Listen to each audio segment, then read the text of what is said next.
வணக்கம். திமுகவில் இணைந்த அடுத்த முக்கிய புள்ளி தட்டி தூக்கிய முதலமைச்சர் ஸ்டாலின். அதிர்ச்சியில் எடப்பாடி பழனிசாமி.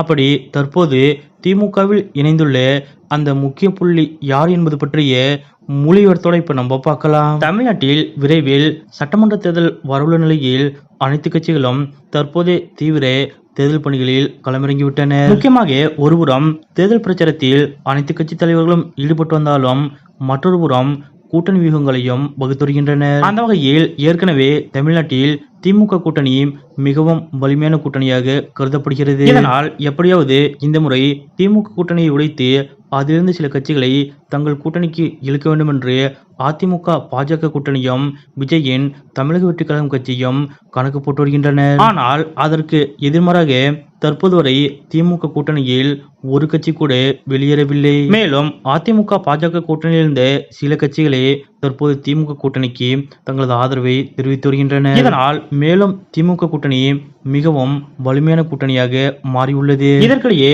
பல்வேறு மாற்றுக் கட்சிகளில் இருந்த பல்வேறு முக்கிய புள்ளிகளும் தற்போது திமுகவில் தங்களை இணைத்துக் கொண்டு வருகின்றனர். அந்த வகையில் ஏற்கனவே பல்வேறு அதிமுகவின் முக்கிய புள்ளிகள் திமுகவில் இணைந்த நிலையில் இன்றைய தினம் மேலும் ஒரு அதிமுகவின் முக்கிய புள்ளி திமுகவில் இணைந்துள்ளார். அதாவது அதிமுகவிலிருந்து வெளியேற்றப்பட்ட முன்னாள் முதலமைச்சர் ஓ பன்னீர்செல்வம் அணியைச் சேர்ந்த அதிமுகவின் எம்எல்ஏ மனோஜ் பாண்டியன் அவர்கள்தான் இன்றைய தினம் முதலமைச்சர் மு க ஸ்டாலின் அவர்களை நேரில் சந்தித்து தன்னை திமுகவில் இணைத்துக் கொண்டிருக்கிறார். இது அரசியல் வட்டாரத்தில் மிகுந்த முக்கியத்துவம் வாய்ந்த ஒரு நிகழ்வாக பார்க்கப்படுகிறது. அதாவது எம்ஜிஆர் காலத்து அரசியல் தலைவர்களில் ஒருவரான முன்னாள் சபாநாயகர் PH பாண்டியன் அவர்களது மகன்தான் மனோஜ் பாண்டியன் அவர்கள். இவர் 1993 ஆண்டு முதல் அதிமுகவில் பயணித்து வந்தார். அதிமுகவின் மாநில வழக்கறிஞர் அணி இணை செயலாளர், மாநில செயலாளர் பதவிகளை வகித்த மனோஜ் பாண்டியன் அவர்கள் அதிமுகவின் அமைப்பு செயலாளர்களில் ஒருவராகவும் இருந்தார். அதன்படி 2001 ஆண்டு சட்டப்பேரவை தேர்தலில் சேரன்மாதேவி தொகுதியில் போட்டியிட்டு எம்எல்ஏவானார் மனோஜ் பாண்டியன். பின்னர் 2021 ஆலங்குளம் தொகுதியில் போட்டியிட்டு சிட்டிங் எம்எல்ஏவாக இருக்கிறார். 2010 ஆண்டு முதல் 2016 ஆண்டு வரை அதிமுகவின் மாநிலங்களவை உறுப்பினராகவும் பதவி வகித்தவர். குறிப்பாக அதிமுகவில் ஜெயலலிதா அவர்களது மறைவுக்கு பின்னர் OPS அணியில் இணைந்து செயல்பட்டு வந்தார் மனோஜ் பாண்டியன். சட்டப்பேரவையில் அதிமுக OPS அணியின் 4 எம்எல்ஏக்களில் ஒருவராக மனோஜ் பாண்டியன் அவர்கள் இருந்தார். இதனால்தான் OPS அவர்கள் கடந்த ஆகஸ்ட் மாதம் திடீரென முதலமைச்சர் மு க ஸ்டாலின் அவர்களை சந்தித்து பேசினார். அப்போது திமுக கூட்டணியில் OPS அணி இடம்பெறக்கூடும் என்று பேசப்பட்டது.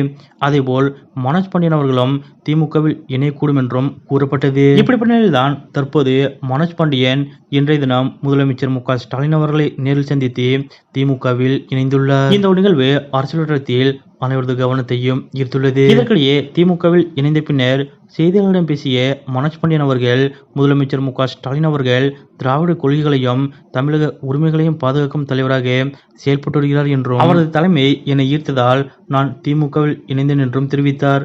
மேலும் தான் ஆலங்குளம் சட்டமன்ற உறுப்பினர் பதவியை ராஜினாமா செய்ய உள்ளதாகவும் அப்போது அவர் தெரிவித்துள்ளார். தமிழ்நாட்டில் 2026 சட்டமன்ற தேர்தல் நெருங்கி வரும் நிலையில் தொடர்ந்து அதிமுகவின் பல்வேறு முக்கிய புள்ளிகளும் திமுகவில் இணைந்து வந்த நிலையில் இன்றைய தினம் அதிமுக எம்எல்ஏ மனோஜ் பாண்டியன் அவர்களும் திமுகவில் இணைந்துள்ள இந்த நிகழ்வு பற்றிய உங்களுடைய கருத்துக்கள் என்ன அப்படிங்கிறத மறக்காம கமெண்ட்ல குறிப்பிடுங்க.